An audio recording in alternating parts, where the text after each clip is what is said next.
nosotros. Bueno, el camino de autodescubrimiento, justamente, es un camino a veces arduo. El autoconocimiento siempre invita a trabajar en la autoestima para también autorrealizarnos, y que esto tiene que ver con los tres tesoros: el tesoro interno, el tesoro vincular y el tesoro en obras, ¿no? Del cual quiero compartir que para mí es un valor enorme comprender estas tres llaves o claves. Pero la clave del autoconocimiento es que si uno no empieza a trabajar en una autoestima sana, y sana es que el ego no me domine, ni un infraego, ni me la creo toda, ni ni un infraego, que es el pobre de mí, la víctima de la situación, o un supraego, ¿no es cierto? Que me la creo toda. Y de pronto ese ego y esa personalidad nos termina dominando y nos termina tapando. Es como si pusiéramos velos adelante nuestro, ¿sí? Y el trabajo del eneagrama, y esto te lo puedo decir con el proceso de autodescubrimiento, ¿sí? Permanente, que hacemos a través de este camino, es justamente el tomar conciencia, el darnos cuenta, el poder cambiar y transformar aquello que termina dominándonos, porque no somos ni nuestros pensamientos, ni nuestros sentimientos, ni nuestras acciones, sino que nuestro ser es mucho más que eso. Pero cuando el ego está tomado, nos limitamos, como lo que dice Erich Fromm, ¿no? Justifica tus límites y los tendrás. Entonces, ¿de qué se trata el autoconocimiento? Se trata de volver a esa esencia de la que realmente somos con la que hemos nacido. Como los niños, vos tenés una niña chiquita y lo ves.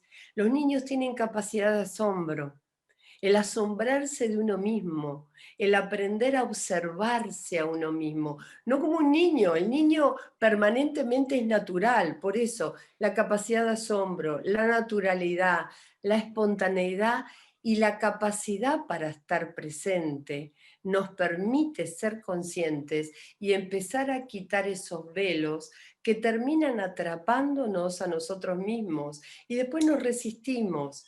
Este punto es sumamente importante. ¿Por qué? Porque si no hacemos una mirada interior, si no ejercitamos en nosotros un observador interno, amoroso, neutro, que se mire, que se observe y que vea qué me pasa cuando digo esta palabra, o actúo de tal manera y el otro no me entiende, y yo quiero llegar y no me entiende. ¿Es un problema del otro o es que yo no estoy? Es un cambio de conciencia, no estoy respondiendo para que el otro me entienda. ¿Qué pasa?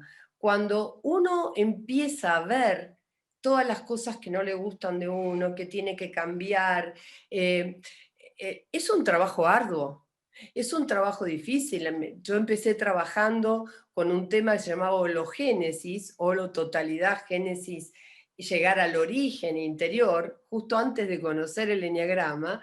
Y venía, claro, de un trabajo que era arte y vida interior. Entonces, a partir de todo lo que era la manifestación artística, uno manifiesta un montón de imágenes y colores de su inconsciente, y ahí se ve, hay como algo que se revela. Pero si no, no es fácil el autoconocimiento, porque sin querer quedamos atrapados en la percepción que tenemos de nosotros mismos. Y el autoconocimiento nos invita a una percepción ampliada. Como decían los maestros antiguos de la filosofía perenne y los Mahatmas, que es de donde viene el eneagrama. Amo conocer el origen del eneagrama para comprender esta dinámica de evolución que tenemos. Y justamente ellos decían en su conciencia ampliada, ¿sí?, que todos los seres humanos tenemos la capacidad de tener una percepción amplia. Percepción amplia es poder percibir en 360, en muchos aspectos y en muchas dimensiones, en el adentro y en el afuera al mismo tiempo, en el arriba y en el abajo.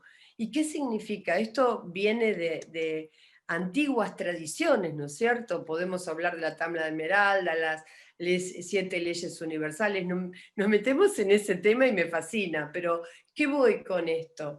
Que ya desde la antigüedad, desde las sabidurías antiguas, nos están hablando, ¿sí? Que hay un gran tesoro que tiene que ver con aquello que no conocemos de nosotros mismos y que tiene que ver con esa percepción ampliada de la realidad, en donde uno puede conectar con aspectos no conocidos de nosotros, de los otros y de la realidad. Después con una pureza de corazón que uno lo ve en todos los niños. Nacemos con esa pureza de corazón. Vamos perdiendo, nos vamos tapando, nos vamos contrayendo, nos vamos defendiendo. ¿Sí? Ese es el ego después que se construye en una época determinada por una estructura psíquica, obviamente, pero que después no nos damos cuenta cómo nos termina atrapando y no sabemos cómo salir de ahí. Es como si estuviéramos encadenados y esas cadenas no están agarradas, atadas. Creemos que estamos atados a algo cuando en realidad nuestro ser es vasto. Por eso yo digo que hay un mundo poderoso de potencialidad en el conocimiento de uno mismo y que el eneagrama te muestra el camino. ¿Por Claro, qué? a eso Porque, quería que fuéramos, porque en esto que nos estás diciendo del autoconocimiento, creo que a través de un montón de otras ciencias y terapias y demás, siempre está este tema del autoconocimiento y que es importante observarnos y que es importante conocer y que es importante aceptarnos y amarnos tal como somos. Pero cuando vamos al cómo, hay mucha confusión, o me funciona un ratito y después no me funciona más, y entonces tengo más confusión de la que tenía al inicio.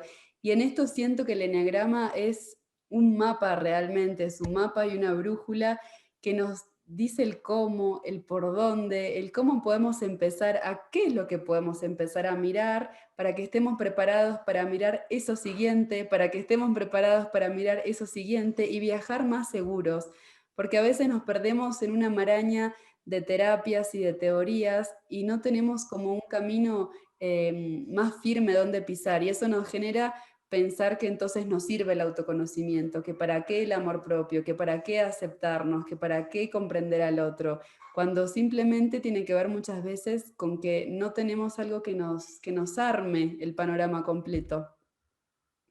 bueno, lo que estás diciendo es el orden maravilloso, el orden de dinámica que tiene el eneagrama, ¿no es cierto? Permitime que para los que nos están escuchando pueda decir esto, el eneagrama es una matriz de vida. Es una matriz de vida. ¿Qué significa una matriz de vida? Que está en vos, que está en mí y que están todos los seres humanos. Es decir, ¿qué significa esto? Que operan, nosotros la conozcamos o no esta matriz de vida. Y este orden de dinámica y de evolución está funcionando, esto lo veo y a mí me maravilló cuando hace 20 años empecé a trabajar en las empresas, como yo misma decía, uy, esto funciona en un equipo, funciona con personas que no buscan el desarrollo personal, funciona para trabajar con la comunicación, ¿cómo es esto? Era como decía, wow, realmente una certificación de que en la mirada del ser humano hay un orden de comportamiento, hay un orden de evolución de cada ser humano que según el eneagrama, según la naturaleza esencial de cada uno, no es lo mismo para uno que para otro. Entonces, yo digo que el eneagrama te va poniendo como si vos fueras caminando en la noche y tenés faroles que te van guiando el camino, te van mostrando por dónde. Y a eso venía antes con que a veces el autoconocimiento es difícil si uno no tiene un orden, una guía. Y cuando trabajo con el Enya Coaching y hay una persona que me dice, ay Lucía, pero decime qué tipología soy. No, nadie puede decirle al otro qué tipología es. Tipología, qué característica esencial. Yo lo llamo característica esencial y ahora voy a explicar por qué. Pero ¿por qué la tipología no? Porque el proceso de autodescubrimiento es el que te hace ser eureka, bingo, claro, esta soy yo. ¿Cómo te voy a evitar ese momento? Si Claro, a es mí tuyo. se me ocurre un cuento muy lindo, creo que es Sufi